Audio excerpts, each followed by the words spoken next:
Bonjour à tous et à toutes, bienvenue sur ma chaîne. Aujourd'hui, émission Review Film.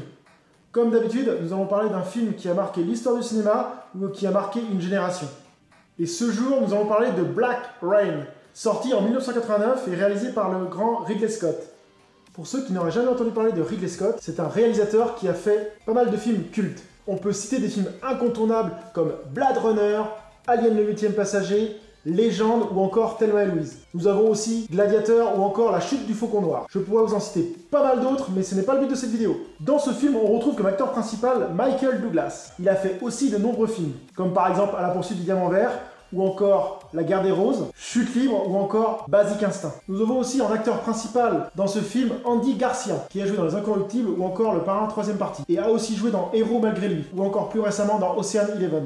Nous avons aussi Kate Capshaw, qui a joué dans des films comme Indiana Jones et le Temple maudit, ou encore Dreamscar. Ce film a été un vrai événement à sa sortie, car à l'époque nous avions quand même Ridley Scott comme producteur, et en tête d'affiche Michael Douglas, qui à cette époque était au top de sa carrière. Et donc en 1989, ce film était un des événements cinéma de l'année. Parlons histoire. Deux policiers de New York, Nick Cockling, alias Michael Douglas, et Charlie Vincent, alias Andy Garcia, déjeunent dans un restaurant, lorsqu'un yakuza fait éruption avec ses hommes armés dans le restaurant et abattent un japonais et lui volent un paquet mystérieux. Nick et Charlie tirent sur les yakuza, mais l'un d'eux s'enfuit en emportant le paquet.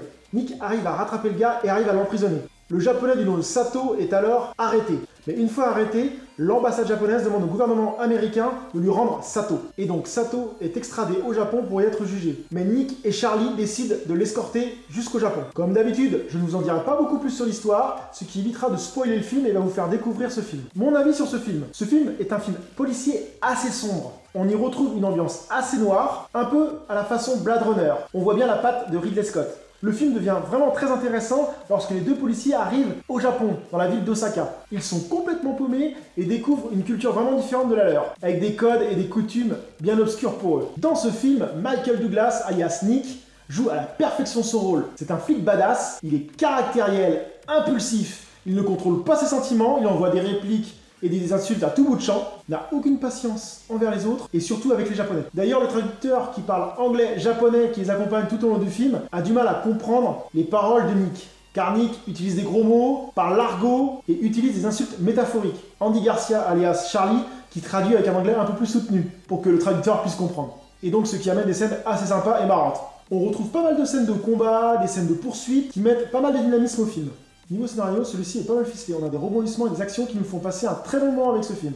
Nous avons quand même quelques clichés assez basiques sur la façon de vivre des Japonais et aussi sur la méthode des Yakuza, mais qui ne gâchent en rien le visionnage. On ressent bien le style des années 80, des répliques cultes, des attitudes typiques des années 80. Mais cela ne gêne en rien de voir ce film à notre époque, en 2016. Je vous conseille ce film si vous ne l'avez pas encore vu. Ce film est pour moi un des films incontournables à voir des années 80.